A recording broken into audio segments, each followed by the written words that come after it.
welcome to Advent Christian Voices. I'm Tom Logry, and this is Between the Times, a broadcast series dedicated to presenting an Advent Christian assessment of ethics, politics, and culture today.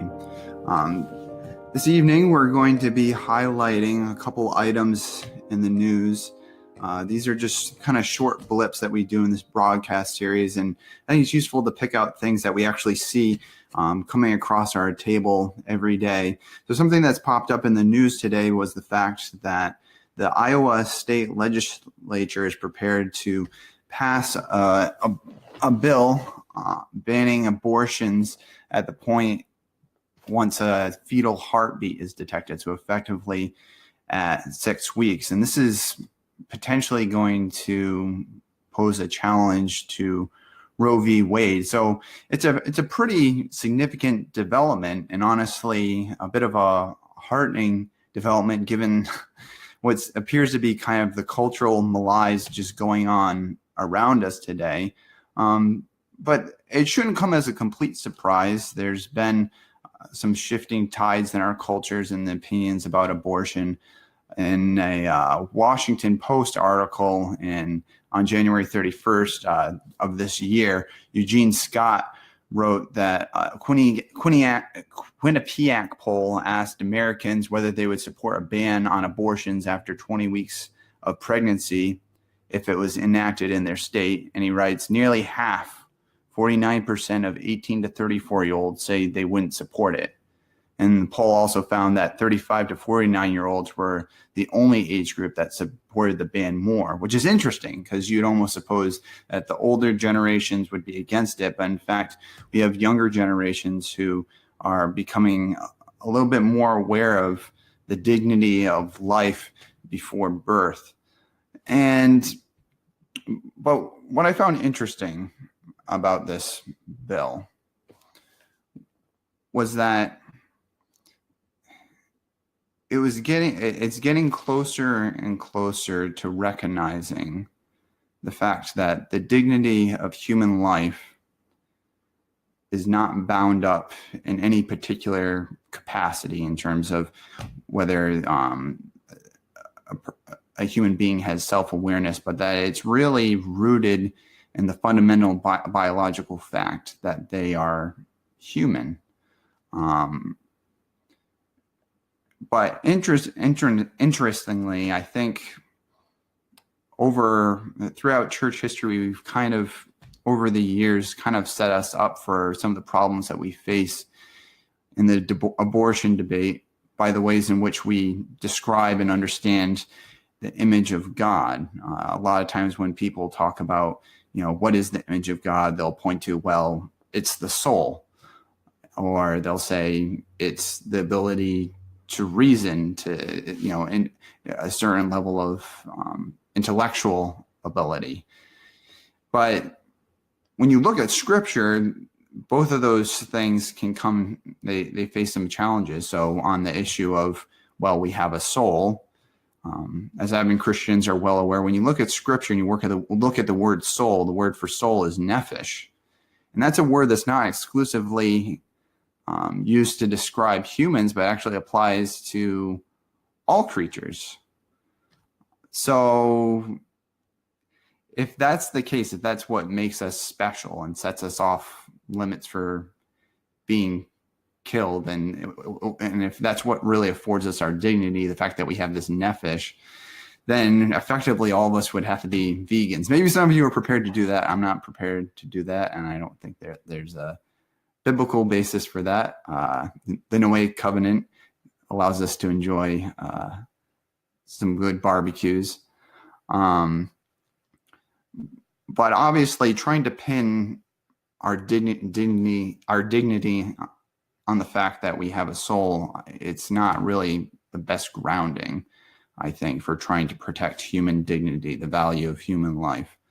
And you run into the same problems with when you try to ascribe it to the fact that we have intellectual capacity, because what happens when you have someone that is less mentally developed? What's the difference between a newborn and a baby that's just overdue by a few weeks. It's 9 months and it's overdue by a few weeks. What difference does it make whether it's inside or outside of the womb? What if someone's mentally handicapped? What if you're in a coma? Can we kill you then because your mind isn't at its fully functional level? It's just a very, very slippery slope, and it's not the best grounding for protecting human dignity, but it's what we intuitively often want to turn to because we figure these are the things that set us apart from the rest of the creation. But I think that the thing that's so beneficial about the Advent Christian perspective on this, and when I say Advent Christian perspective, I believe it's the biblical perspective, is that our value does not have to be found in something that's separated from our physical being. That, in fact, the way that God has biologically created us is, in its very essence, the thing that makes us of value. Not that it has intrinsic value, but it has extrinsic value, and that God has said that in creating us in the way that he has, in our physicality, in our biology, he has done this so that we might be the image of God. And so you don't have to try to spin out, are you Einstein, or, it just comes down to the very fact that God has created us as human beings. And so the value of human life is found simply in the fact that you are biologically a human being. And so that should pretty much wipe abortion completely off the table. And obviously there's those that would disagree and they think, well, what about rape or incest? And I think that you could get into that discussion about, just the consistency of that. We won't get into that tonight. But what I was interested in drawing a connection tonight between was the fact of this issue of abortion that we see in the news, but then also the issue of transgenderism. I saw an interesting article come across. This is actually over in Great Britain. In the Spectator, James Kirkup has written an article entitled, "Why Are Some MPs Trying to Shut Down the Transgender Debate?" And in it, he cites a really interesting statistic. It says, in 2009, 2010, the GIDS, I'm assuming that's some government program, I'm not familiar what it stands for, had 97 children referred, of whom 40 were listed as assigned female at birth. In 2016, 2017, the GIDS had 2016 children referred, of whom 1,400 were assigned female at birth. The total caseload for the service rose 2,078% in 7 years. The number of assigned females being referred rose 3,500% in 7 years. And then he asks, why have the numbers risen in this way? And obviously those on the other side of the transgender debate are trying to say, well, everyone was just in the closet, they didn't feel comfortable in coming out. But that's a really astronomical number. It's an incredible number that it seems to defy reason that truly all those people were in the closet. It seems to suggest that perhaps this gender dysphoria that people are experiencing, and there's a variety of factors that feed into it, but perhaps some of it is rooted in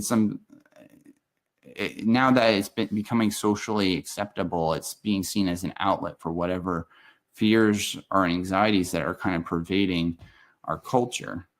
And I've been reading a book recently about this. It's called When Harry Became Sally, funny title, by Ryan T. Anderson. Ryan T. Anderson has done a lot in the same-sex marriage debate. You might have seen him in the news before.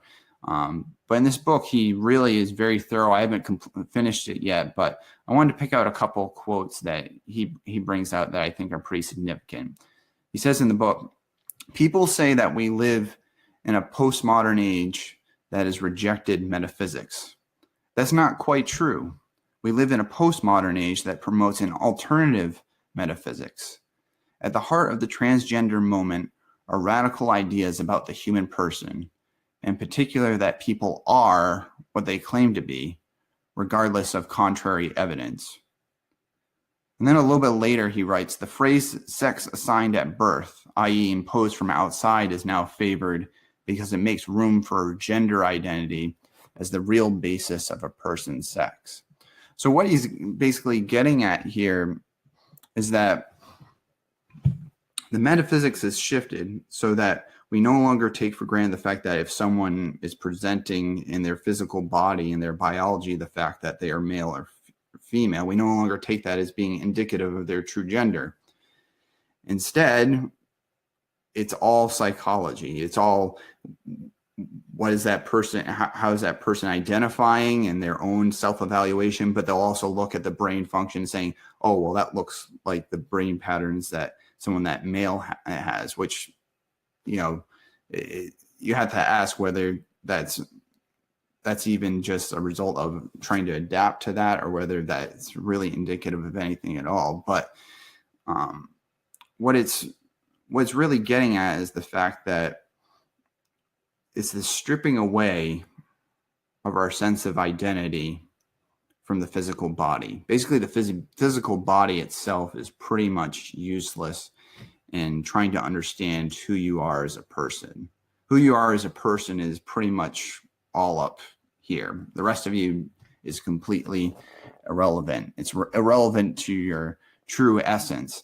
And in that way, it has an interesting parallel with earlier philosophies. If you've heard of Platonism or Gnosticism, this was a philosophy that said that the body, physicality, is bad and the spirit is good. And this is something that's actually influenced the church throughout history, so that we've had this tendency to propagate this notion that, well, I really just want to be free of this body and to be up flying in the sky with heaven and heaven with God.